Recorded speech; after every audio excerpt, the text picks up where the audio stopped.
Halo guys, assalamualaikum warahmatullahi wabarakatuh. Welcome to my channel Sahabat Hijrah Belajar Hidup dari Jalan Cerita. Seperti biasa, kita buka teman dulu. Jalan-jalan ke Surabaya. Jangan lupa beli serabi abu. Jumpa lagi dengan Ananda Ulika. Terima kasih sudah hadir di channel aku.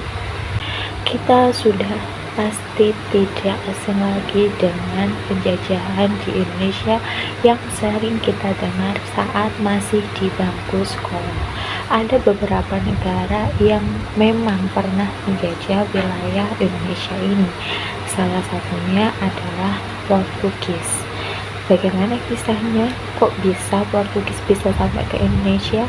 So, udah usah berlama-lama, happy watching. Yes, Portugis. Sejak abad ke-15, bangsa Portugis itu sudah menjelajahi lautan dan memiliki armada laut yang sangat-sangat hebat.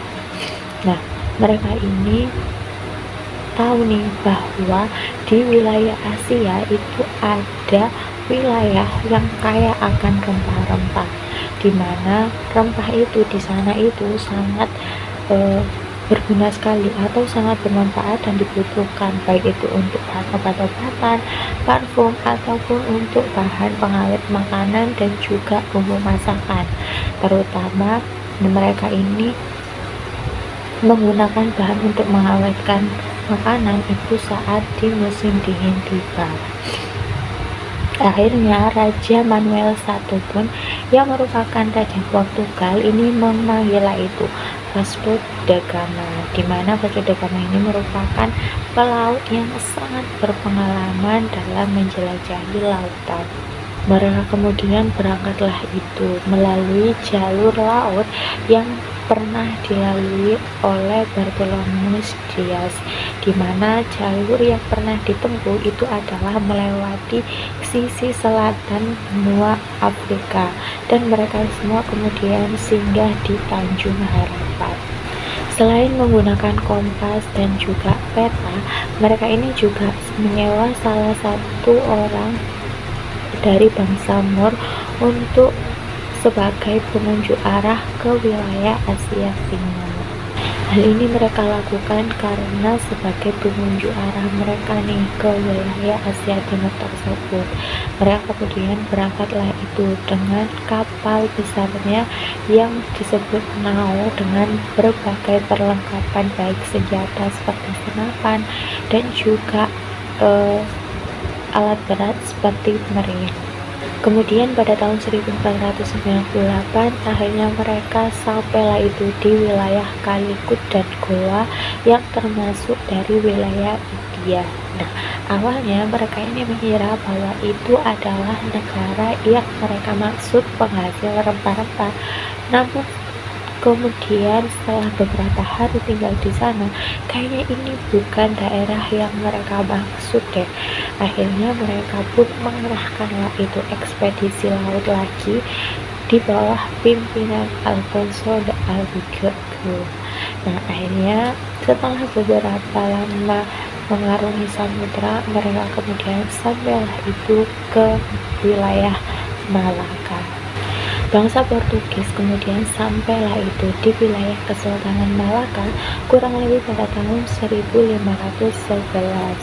Nah, sesampainya mereka di sana, mereka menyadari bahwa Malaka merupakan pusat perdagangan maupun singgah yang sangat besar, baik dari arah timur maupun dari arah barat. Tidak ada tempat lain yang memperdagangkan komoditas secara halus dan mahal selain di wilayah Malaka tersebut. Nah, bangsa Portugis ini merupakan dan menjadi bangsa Eropa pertama yang sampai ke wilayah Indonesia. Masih ingat tujuan awal mereka? Yaps, mereka awalnya itu memiliki tujuan untuk mencari rempah-rempah, tapi kemudian pimpinan dari mereka siapa yaitu Alfonso de Albuquerque ini itu melihat ada potensi yang besar nih di sini. Akhirnya mereka pun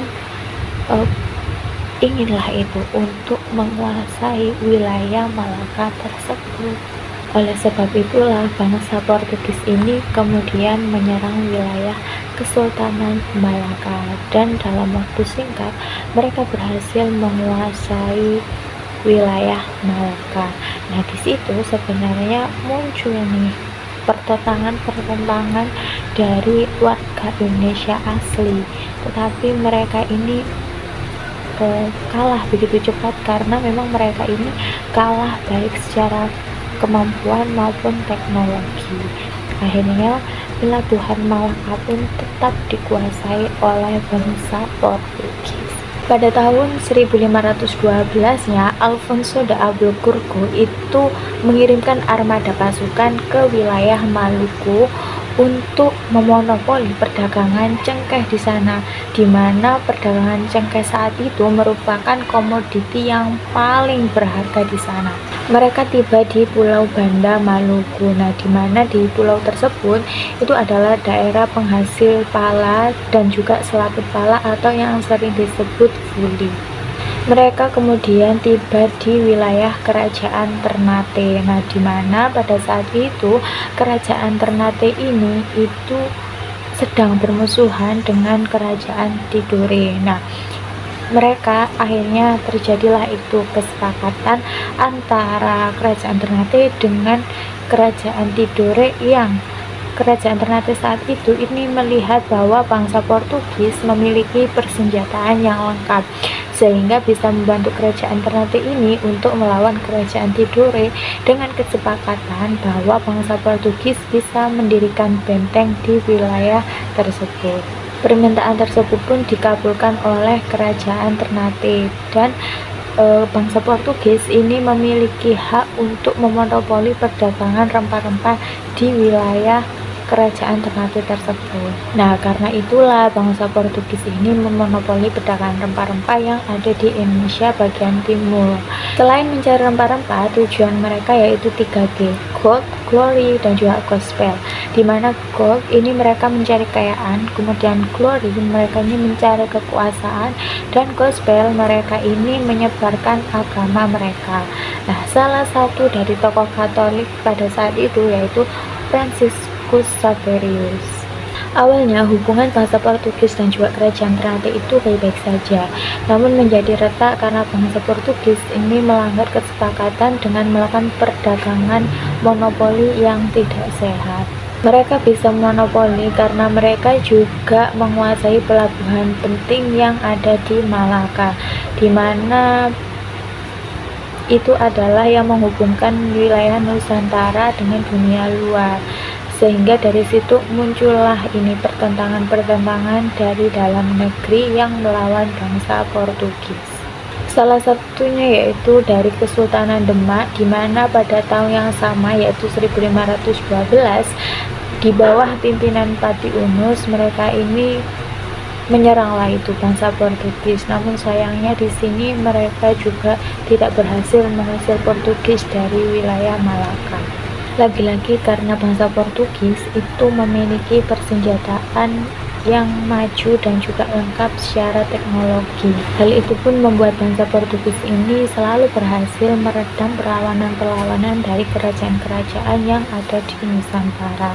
Nah, bangsa Portugis pun semakin kuat dan semakin inginlah itu untuk memperluas daerah kekuasaannya. Mereka kemudian melanjutkan ekspedisi lanjutannya pada tahun 1522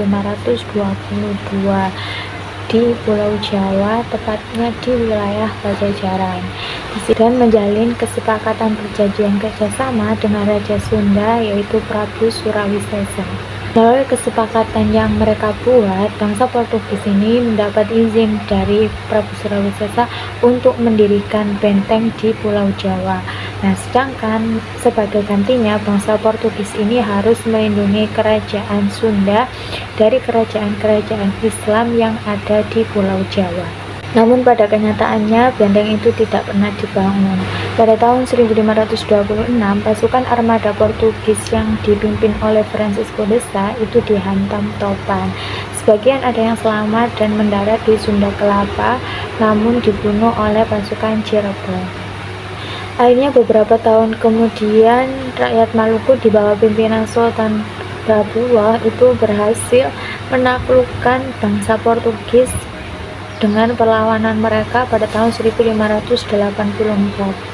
Bersamaan itu, para penjajah Belanda yang saat itu tiba di daerah Nusantara tersebut memanfaatkanlah itu perlawanan mereka ini dan turut mengalahkan bangsa Portugis sehingga mereka ini angkat kaki dari Indonesia. Di abad ke-19, bahasa Portugis menjadi bahasa yang penting di Nusantara, di mana beberapa kata bahasa Indonesia itu berasal dari serapan bahasa Portugis.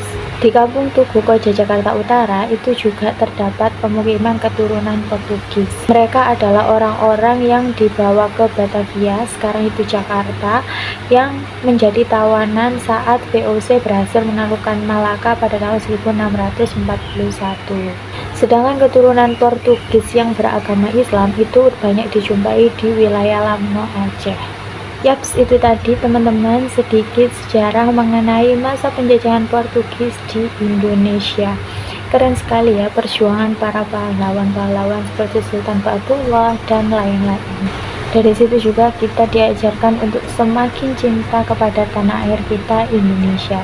So, terima kasih banyak sudah nonton dari awal hingga akhir. Mohon maaf bila ada kurangan. Jangan lupa like, komen, dan subscribe-nya. Terima kasih. Wassalamualaikum warahmatullahi wabarakatuh. Bye.